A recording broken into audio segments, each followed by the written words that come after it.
안녕하세요.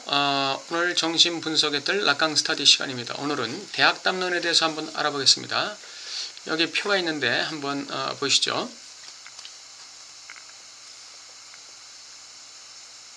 어떻게 좀 보이시나요? 자, 행위자의 위치에 누가 있죠? 지식이 있습니다. 지식 혹은 교육 혹은 명령이 있습니다. 그리고 대상의 위치에 누가 있죠? 대상 A가 있습니다. 이것은 행위를 받아들이는 자죠. 왜 대상 A로 표기가 됐을까요? 지식을 받아들여야 하는 대상이기 때문에 그렇습니다. 지식을 받아들임으로써 상징계에 자기의 위치를 확보하려는 대상이기 때문에 대상 A로 소문자 대상 A로 표기되어 있습니다. 이건 상징계에 자신을 등록한 주체인데 자기의 위치를 아직 확보하지 못한 주체가 되는 것이죠. 네. 그 다음에 이 대상 A, 이 주체가 상세내는 것이 결국 분열된 주체라는 것입니다. 분열된 주체. 그런데 이 분열된 주체는 결코 자신의 주인기표를 찾지 못하는 주체예요. 결코 자신의 주인기표와 일치하지 못하는 그런 주체가 되는 것이죠. 네. 분열된 주체를 만들긴 했는데 이 분열된 주체는 자신의 주인기표와는 일치되지 않는 그런 주체가 되는 것입니다. 그리고 또 S1이라는 주인 기표와 S2라는 지식은 또 분열되어 있는 것이죠. 네, 분열되어 있습니다. 가로줄로 분열되어 있어요. 그러니까 이 S2라는 이 지식, 교육, 명령 이것은 이 타자인 대상 A가 지향해야 될 그런 주인 기표와는 관계가 없는 지식이다라는 결론이 나는 것이죠. 자, 우리 차근차근히 한번 이 구조를 한번 설명해 볼까요? 첫째, 지식은 하나의 권위이고 권력입니다. 그러나 그 권위와 권력은 대타자의 권위를 받고 대타자의 권위를 배경으로 하는 그런 권위이고 권력입니다. 네.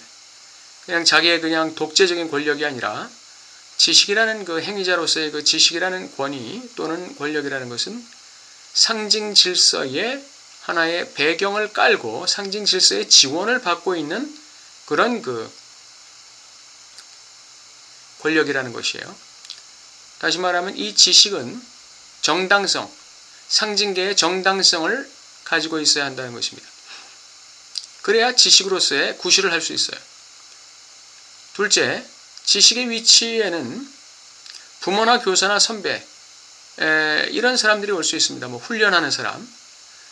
그러나 타자의 위치에는 부모나 선생의 욕망의 대상으로서의 아이가 있는 거예요. 상징계에 진입하긴 했는데 언어의 세계에 진입하긴 했는데 정확히 자기 자리를 찾지 못한 주체, 이 주체가 바로 대상 A로 타자의 자리에 자리 잡고 있는 것입니다. 그리고 지식 S2, 이 지식 S2는 대상, 즉 상징 질서에 진입한 타자, 즉 I에게 그 의미와 정체성을 부여합니다. 지식이 하는 일이 바로 그런 거예요. 너는 누구누구야. 너는 어떤 역할을 해야 돼. 너는 여기서 네 이 지위와 네 기능은 무엇이야. 이렇게 그 타자에게 I의 입장에 있는 그 대상 A에게 의미와 정체성을 부여해요. 상징 질서 안에서 자신의 의미나 가치를 발견하고 인지하게 만들므로써 상징 질서 속에서 주체의 자리를 잡게 하는 것이죠. 그리고 이 주체, 대상 A는 상징계에 진입하여 자신의 자리를 차지했는데 지식을 통해서 자신의 결여를 메우려고 하지만 다시 말해서 자신의 정체성을 확실한 정체성을 부여받고자 하지만 즉 S1을 찾고자 하지만 지식은 주체에게 결코 S1을 제시해 주지 못해요. 왜냐하면 지식은 S2는 S1 주인 깊이와는 분열되어 있기 때문에 그렇습니다. 교육이나 명령은 주체가 원하는 지식이 아니라 단순히 상징 질서를 합리화시키거나 대타자 상징계가 인정하는 지식만을 전달하기 때문에 그래서 대상 A가 생산하는 생산물은 결국은 분열된 주체밖에는 될 수가 없습니다. 강요된 선택에 의해서 주체가 지식을 습득한다는 건 강요된 지식에 의해서 주체의 정체성이 형성된다는 것을 말하며 이는 대학담론에서 교육자 즉 지식과 타자 즉 피교육자 대상 A 사이에 의사소통의 불가능함을 얘기하는 것입니다. 지식이 주체에게 상실한 주의상스를 생산해 줄 수 없는 것처럼 분열된 주체는 분열되지 않은 상태의 주인기표와 동일시될 수 없습니다. 즉 균열이 있다는 것이죠. 짝대기 두 개의 균열이 있다는 거예요. 주체의 정체성이 주체의 본질이 아니라 인위적인 교육, 지식 S2가 주입한 인위적인 교육의 산물이라는 점에서 주체의 주인기표에 도달할 수가 없는 것이죠. 대학담론은 주인담론에 기여합니다. 어떤 의미에서?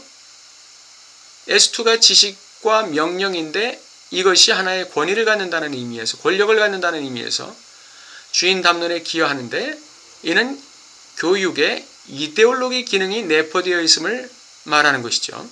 네, 주입하는 기능, 명령하는 기능, 이런 기능이 대학담론 S2의 기능에 담겨 있는 것이에요. 그렇지만 대학담론에서 교육과 지식의 한계가 뭐냐? 결코 주체의 결여를 없애지 못할 뿐 아니라 오히려 주체를 소외시키는 기능을 한다는 것이죠. 주체를 어디에서 소외시켜요?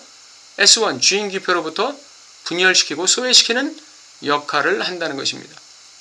이것이 대학담론이 실패할 수밖에 없는 이유예요.